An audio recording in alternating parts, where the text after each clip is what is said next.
Salam damai dan sejahtera dalam kasih Tuhan Yesus Kristus. Taat kepada kehendak Tuhan adalah tanda bakti hidup beriman. Hanya saja, taat kepada kehendak Tuhan yang manakah yang seharusnya kita lakukan? Yang esensial atau yang dangkal? Menyebar belas kasihan atau menanam kebencian? Firman Tuhan saat ini kita terima dari Injil Matius 12 ayat 1 sampai dengan yang ke-8. Pada waktu itu, pada hari Sabat, Yesus berjalan melewati ladang gandum. Karena lapar, murid-muridnya mulai memetik bulir gandum dan memakannya. Melihat itu berkatalah orang-orang Farisi kepadanya, "Lihatlah, murid-muridmu melakukan sesuatu yang tidak diperbolehkan pada hari Sabat." Jawabnya kepada mereka, "Tidakkah kamu baca apa yang dilakukan Daud ketika ia dan orang-orang yang menyertainya lapar?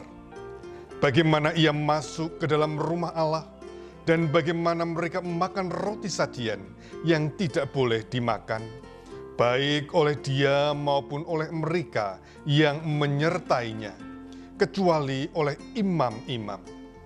Atau tidakkah kamu baca dalam kitab Taurat bahwa pada hari-hari Sabat, imam-imam melanggar kekudusan Sabat di dalam bait Allah, namun tidak bersalah? Aku berkata kepadamu, di sini ada yang melebihi bait Allah.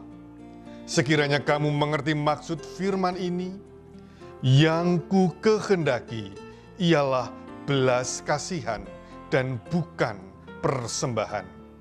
Tentu kamu tidak menghukum orang yang tidak bersalah, sebab Anak Manusia adalah Tuhan atas hari Sabat." Demikianlah sabda Tuhan.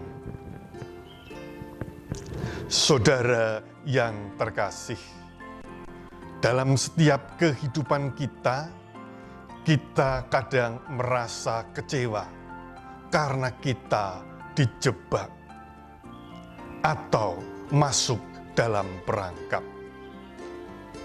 Jebakan atau perangkap adalah alat untuk menangkap misalnya binatang buruan dengan diberi umpan yang menarik perhatian. Misalnya tikus, burung, babi, harimau, atau gajah. Ketika diburu mereka akan diberi umpan seperti keju, ikan asin, hingga daging, atau makanan yang mereka sukai. Lalu perangkap dipersiapkan, ditata sebaik mungkin.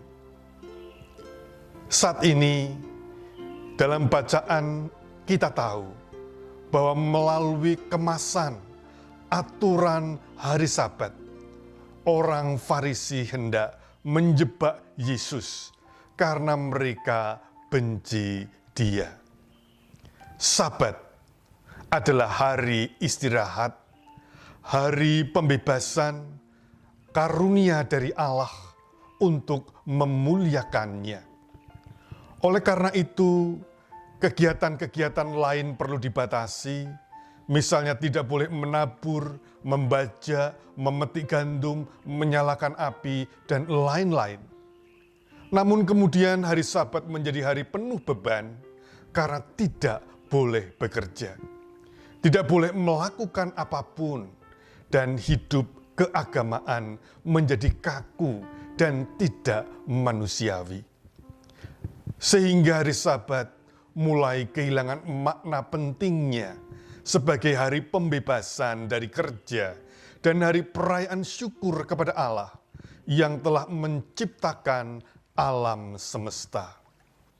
Maka Yesus menegaskan, Sabat adalah untuk menyembah Tuhan, bukan untuk menyembah aturan, bukan untuk menghakimi, bukan untuk menjatuhkan orang lain yang dibenci. Saudara yang terkasih, sesungguhnya jauh lebih penting memang melakukan kehendak Allah yang tidak lain tidak bukan, yaitu kasih mengasihi, daripada sekedar tindakan legalisme, taat aturan. Karena inti dari hukum Taurat pun mengasihi Allah dan mencintai sesama sebagai dasar kehidupan yang membebaskan. Tuhan memberkati. Amin.